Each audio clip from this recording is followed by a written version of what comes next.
Była taka branża w Polsce naszej socjalistycznej, gdzie się mówiło zawsze przed 13 i po 13. Mówiło się zdrowie na budowie. Ja będę teraz, proszę państwa, zakładał ubiór ochronny. Tak.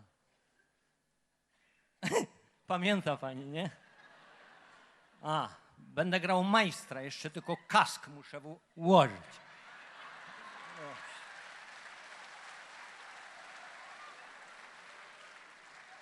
Widzieliście podobnego idiotę? Ale było przyjemnie. Proszę państwa, i teraz sobie wyobraźcie, przenosimy się na taką budowę socjalistyczną. Ja będę grał majstra. To jest mój kantor, kantorek taki. I przychodzi do tego kantorku taki prawdziwy przedstawiciel tej branży, budowniczy Polski, tej ludowej.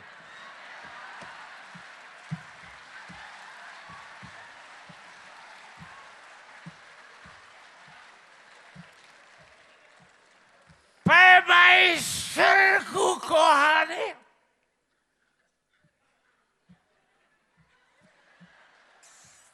a ten dom, co my budowali, się wziął i zawalił. Zawalił. A mówiłem, żeby nie rozbierać rusztowań przed położeniem tapet.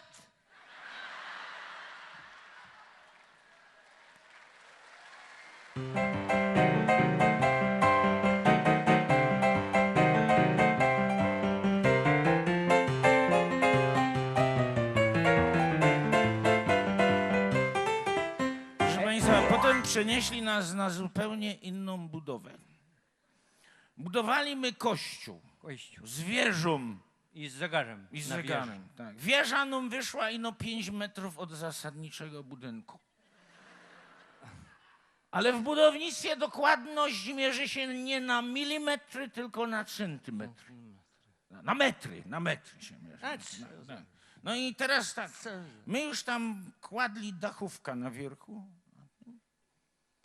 I teraz Masztalski będzie grał specjalisty Masztalskiego, a ja będę majstrem, który był na dole.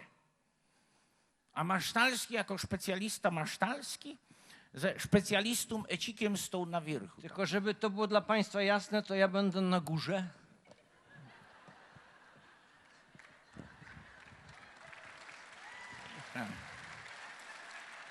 On był na górze, a na dole majster ciężko pracował. Ja też.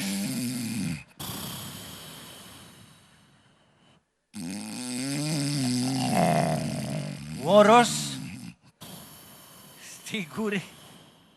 Masztalski wrzeszczy na dół do majstra. Panie majster! Co? A Ecik zleciał z rusztowania. To powiedz mu, co by już na wierszy nie wyłaził.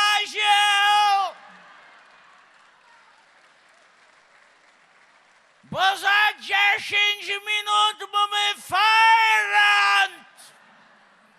Panie majster! Co? Chyba mu nie muszę go dać, bo on koło zegara leciał.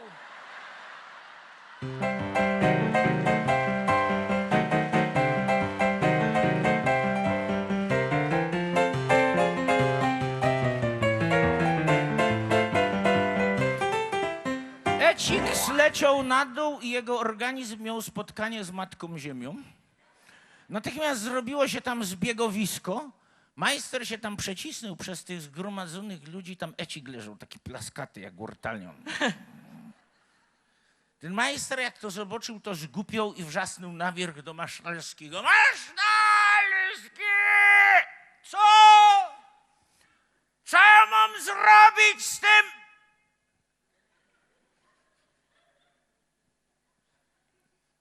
Ecikiem Plackiem!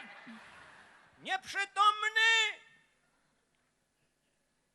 Chyba